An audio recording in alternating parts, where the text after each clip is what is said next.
Today, we'll be looking at 3 chilling, desperate final moments of lost cavers. These stories all have one horrifying thing in common: the desperate struggle for survival in a maze of rock and stone where panic sets in and escape seems impossible. From narrow squeezes to disorienting passages, these final moments are a true test of human endurance and willpower. Viewer discretion is advised. What you're about to hear is not for the faint of heart. In the heart of the American Southwest, nestled among the jagged cliffs and rolling hills of Death Valley National Park, California, lies Echo Canyon, a renowned yet notorious cave system that has drawn adventurers and cavers for decades. Known for its winding, labyrinthine passages and dark, unforgiving tunnels, Echo Canyon has a reputation for both its breathtaking beauty and its terrifying complexity. The cave system, though a marvel of nature, is not for the faint-hearted. The walls seem to shift in the dark, and the passages narrow so dramatically that they can swallow a person whole. Despite the warnings, it is a place that beckons to those with an insatiable desire for exploration, just like Jason Talbot. Jason, a seasoned caver with a deep love for the sport, was drawn to Echo Canyon like a moth to a flame. For him, caving wasn't just a hobby, it was a calling. He had spent years navigating some of the most treacherous underground landscapes in the world, and Echo Canyon was the final frontier on his list. Jason's determination to conquer the cave system, despite knowing its dangers, was part of what made him such an experienced and confident adventurer. With a group of like-minded cavers, he entered Echo Canyon on a crisp autumn day, unaware that this trip would soon become a nightmare. The group descended into the cave, eager to explore its many chambers and marvel at the stunning stalactites and stalagmites that decorated the walls. The atmosphere was light, filled with laughter and chatter as they wound their way deeper into the dark heart of the cave. Jason, as always, was a step ahead, scanning the rock formations and making mental notes of any unusual features. He loved finding hidden corners of caves, places that few others had dared to go. As they moved through the main passages, everything seemed normal, but Jason, ever the explorer, wasn't content to follow the beaten path. While the others lingered, admiring the beauty of the cave's main chambers, Jason spotted something that piqued his curiosity. A narrow, winding passage off to the side seemed to beckon him. It wasn't much, just a faint crack in the rock, barely wide enough to slip through. But to Jason, it was the perfect opportunity to uncover something untouched by human hands. Without much hesitation, he told the group he was going to check it out and squeezed his way into the passage. At first, it was an exciting challenge, the tightness of the space only adding to the thrill. But as Jason pressed on, the passage began to grow narrower and more treacherous. The walls closed in around him, forcing him to inch forward, his body scraping against the cold stone. The air grew thicker, and the familiar sound of his breathing echoed ominously in the confined space. The passage twisted, narrowing into sharp turns, making it harder to move forward. Jason didn't think much of it at first. He was used to these tight spaces, but as he continued, something began to shift. The passage no longer felt like an exciting exploration. It felt like a trap. The more he crawled, the more he realized just how deep he was getting into the cave. The passage twisted in strange directions, and before long, he couldn't remember which way he'd come. Panic started to creep in, but Jason pushed it down, convinced that he could retrace his steps. After all, he had always found his way back in the past. But this time, things were different. The darkness around him seemed to grow heavier, pressing in on him from all sides. He turned to head back, but the tunnel had changed. What had once been a straightforward path now seemed to stretch into a maze of jagged rocks and blind corners. Jason's heart began to race as he realized the truth. He was lost. His flashlight, his only source of light, began to flicker and sputter. He tried to steady it, but the light dimmed further, casting long shadows across the walls. The isolation was suffocating. The cave seemed to swallow every sound. He called out, but his voice was swallowed by the rock, swallowed by the silence. Panic surged, his breath quickened, and he could feel his body growing cold with fear. Every turn seemed to lead deeper into the unknown, the passage narrowing even more, until he was forced to squeeze his body through spaces he didn't think were possible. Jason's mind raced as he tried to stay calm, but the pressure was building. He knew he had to get out, but with every twist and turn, the way back seemed more and more impossible. He could feel his muscles starting to cramp, his body covered in dirt and cuts from the jagged rocks. His hands were raw from trying to find purchase on the unforgiving stone. He tried to scream, to call for help, but the words caught in his throat.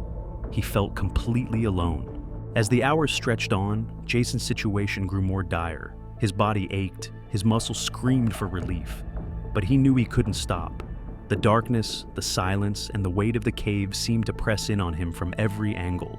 His mind began to falter, and thoughts of escape felt more distant with each passing minute. The isolation was overwhelming, and the crushing silence seemed to mock his every effort. His flashlight, flickering erratically, offered no reassurance. The battery was dying, and Jason was left with only the dimmest glow. Every step felt like a battle against his own mind. The panic set in again. Deeper now, more real. He started to hallucinate, seeing shadows that weren't there, hearing noises that didn't exist. His body was weak, and the air seemed to grow heavier with every breath. Jason's will to survive was the only thing keeping him moving forward, but with each passing hour, it grew harder to hold on to that hope. He collapsed against the cold stone, exhausted, his breath ragged and shallow. His strength was waning, and he realized that escape might not come. The cave had swallowed him whole, and now it was closing in. In those final moments, Jason's mind raced as he fought for air. His body pressed tight against the rock, unable to move. The darkness seemed to swallow him whole, and the light he had clung to so desperately faded, until there was nothing left but the suffocating quiet of the cave. His voice, once filled with hope and determination, was now nothing more than an echo lost in the vast, uncaring depths of Echo Canyon.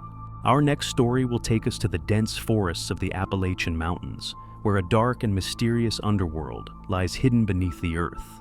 Blackstone Caverns, renowned for its winding passages and perilous depths, has long held a reputation for being one of the most difficult and dangerous cave systems to navigate. A labyrinth of jagged rocks and narrow corridors, Blackstone is known for its treacherous passages that twist and turn, often leading explorers to dead ends or worse, complete disorientation. The cave had claimed its share of victims, yet it continued to draw the curious, the brave, and sometimes the reckless. For three friends, Elizabeth, Mark, and Daniel, Blackstone Caverns was just the kind of adventure they'd been looking for. A group of enthusiastic, albeit inexperienced cavers, they were eager to explore the depths of the cave and test their skills. Despite their lack of experience, they were confident in their abilities, having read enough about caving to think they were prepared for whatever lay ahead. They entered the cave with excitement coursing through their veins, their flashlights cutting through the thick darkness as they descended deeper and deeper into the earth. The trio was full of energy as they navigated the initial sections of Blackstone. The air was damp, and the coolness of the cave sent shivers down their spines, but it only added to the thrill of exploration. They marveled at the bizarre rock formations and the eerie stillness that enveloped them. The deeper they went, the more the outside world seemed to vanish, replaced by a vast, echoing silence. Time became irrelevant as they laughed and chatted, their voices bouncing off the cave's walls. It felt like they were the only ones in the world, surrounded by the ancient, unyielding stone. But as the minutes turned to hours, the cave began to reveal its true nature. What seemed like an exciting journey into the unknown soon turned into a series of tight, winding tunnels. Their path became more convoluted, and the air grew thicker, more stifling. It was then that Daniel, ever the curious one, noticed something that caught his eye, an almost imperceptible crack in the rock that looked just wide enough to crawl through. To him, it seemed like a hidden passage, a shortcut that could lead to something even more exciting. Daniel shone his light into a narrow crack in the rock wall, his excitement evident as he motioned toward it. The gleam in his eyes spoke of curiosity and the thrill of discovery. He seemed convinced it was worth exploring, brushing off the fact that it clearly veered away from the main path. Elizabeth hesitated, eyeing the tunnel with suspicion. Something about it felt off, but before she could voice deeper concerns, Mark had already stepped forward, driven by the same restless energy. The possibility of something new was too tempting, and the risks to him seemed distant. With that, they decided to squeeze through one by one. The tunnel was cramped, the walls scraping against their sides as they inched forward. The space grew tighter the further they crawled, and soon the light from their flashlights barely illuminated the path ahead. The sound of their breathing, heavy in the narrow space, was the only thing they could hear. But as they crawled deeper, things began to change. The The walls seemed to close in on them, the air growing colder and thicker with each passing minute. The tunnel twisted and turned, and before they knew it, they had lost sight of Mark. The darkness around them grew more oppressive, and the distant sounds of his movements faded into the background. At first, they didn't panic. It wasn't until they tried to retrace their steps that they realized the truth. They were lost. The narrow passage they had followed had now become a tangled maze. Their once clear path had disappeared, replaced by sharp turns and jagged rocks that seemed to lead them deeper into the labyrinth. Elizabeth's flashlight flickered, and a feeling of unease crept over them. The walls seemed to shift, and the passageways felt as though they were twisting in impossible directions. Each turn only led to more dead ends, more confusion. That was when Daniel realized Mark wasn't with them anymore. He screamed for Mark, but there was no reply. They shouted again, louder this time, but the echoes of their voices bounced back at them, only to be swallowed by the dark. The weight of the silence around them pressed in like a heavy hand, suffocating and all-consuming. Panic began to set in. Elizabeth tried to retrace their steps, but the further they went, the more disoriented they became. The tunnels seemed to stretch on endlessly, each passage looking the same as the last. Their movements grew more frantic, and soon their limbs were scraped raw from the jagged rocks. But no matter how hard they searched, they couldn't find Mark. It was as if the cave had swallowed him whole. Their attempts to call out for him only made the situation worse. Their voices echoed back at them, distorting in the empty spaces, adding to their sense of isolation. The hours passed, each one dragging on as they grew more exhausted, more desperate. The initial thrill of the cave had faded, replaced by the cold grip of fear. They had no idea how much time had passed. The lack of food and water was beginning to take its toll on them. Their energy waned, and every movement felt like a battle against the cave itself. Elizabeth's mind was starting to unravel. The tight, claustrophobic tunnels felt like they were closing in on her. The darkness was no longer just a physical presence, but a weight pressing down on her chest. Daniel, too, was struggling. His body ached, his head throbbed, and he couldn't stop shaking. He tried to stay calm, but it was becoming increasingly difficult. The sound of his own breath was deafening in the suffocating silence. He wanted to shout, to scream for help, but every time he opened his mouth, the fear and despair closed it again. Finally, the inevitable happened. Their flashlights began to flicker. The dim light they had clung to for so long was now failing them. The battery was dying, and with it, their last shred of hope. In the darkness, the cave felt even more alive, as if it was mocking them, slowly consuming their will to survive. The air grew colder, and they huddled together, trying to conserve what little warmth they had left. And then, as their torches sputtered out completely, the final blow came. There was no way out.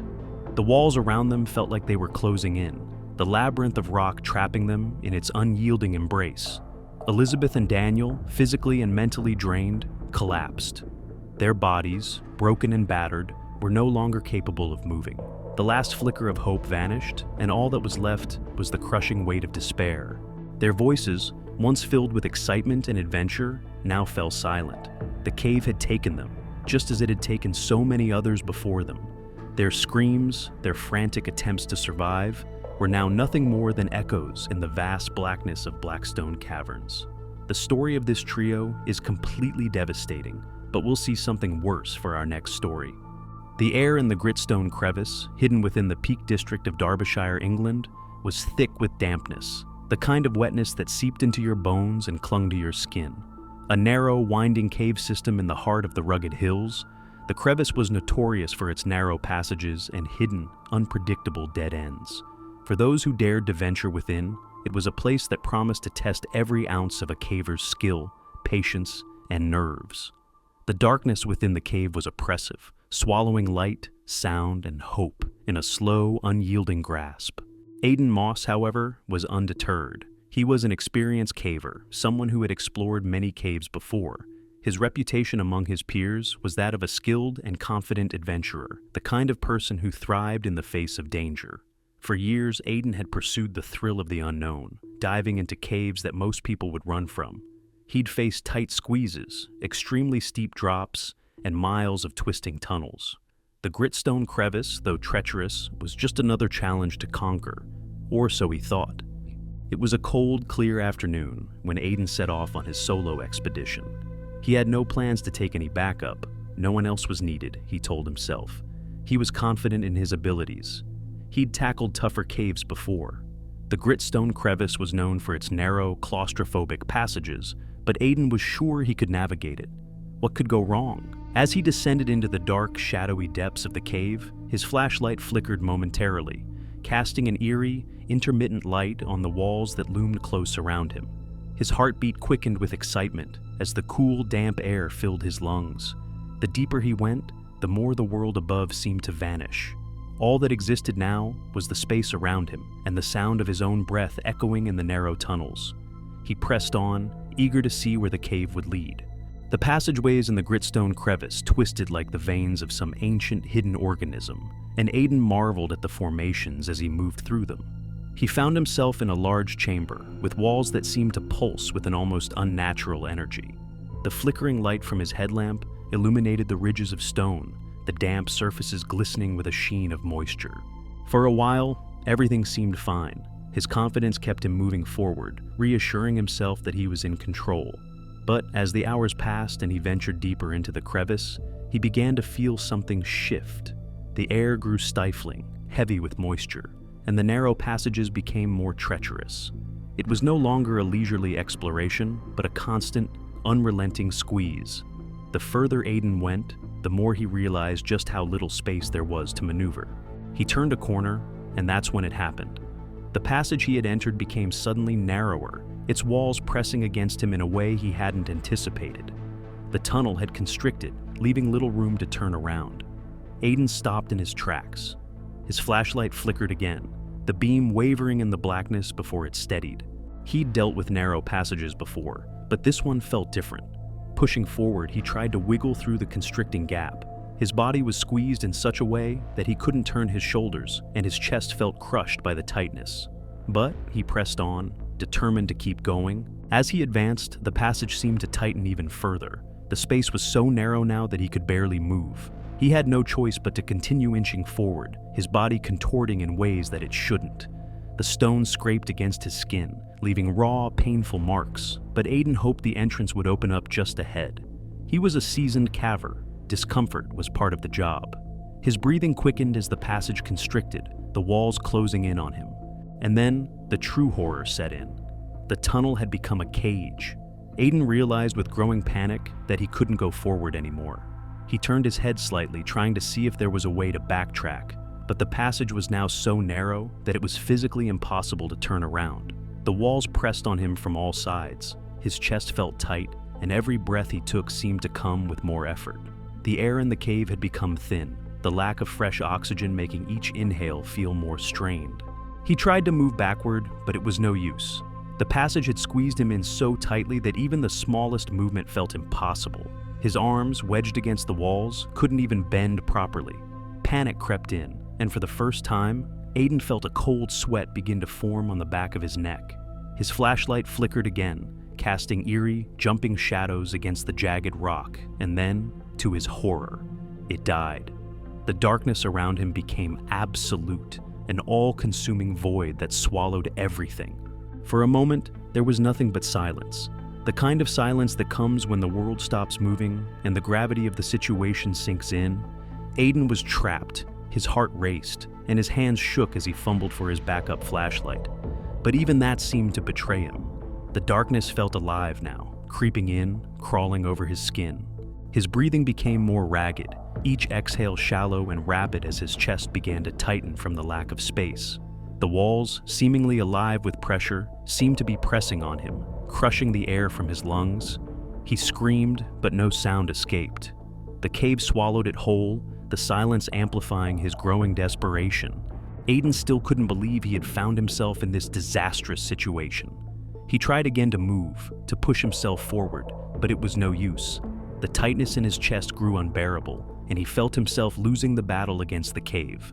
His limbs were numb, his body heavy with fatigue, but his mind was a storm of frantic thoughts, screaming at him to do something, anything to escape. He reached out, his fingers scraping against the jagged rocks as if trying to claw his way out of the earth itself. But it was futile. The stone was cold and unforgiving, offering no comfort, no respite. Aiden's vision blurred, and he began to hear voices, soft whispers at first, then growing louder, a cacophony of indistinct murmurs.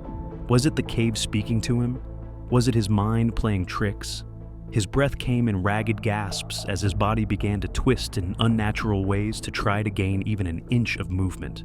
His limbs ached, his muscles screamed in protest, but the pressure from the cave was relentless. The air was so thin now that each breath felt like breathing in ash. The darkness pressed in, and in the final moments, Aiden Moss understood something he had never truly grasped before. He was no longer in control. The cave had won. There was no escape. There was no one to hear his cries, no one to help him. The last thought that passed through his mind before the darkness claimed him was not of his own strength, but of how foolish he had been to believe he was invincible. In the end, the Gritstone Crevice had swallowed him whole, and his body would remain there, pressed tightly against the stone, a final testament to the arrogance of a man who thought he could conquer the earth without fear. If you found these stories haunting and powerful, don't forget to like, share, and subscribe to our channel for more chilling caving accidents. Make sure to hit the notification bell so you never miss a new story about the dark corners of the earth that many never return from. Also, share your thoughts in the comments below. What did you think of these stories? Do you have any caving experiences or other real-life survival stories you'd like to hear about? We want to hear from you.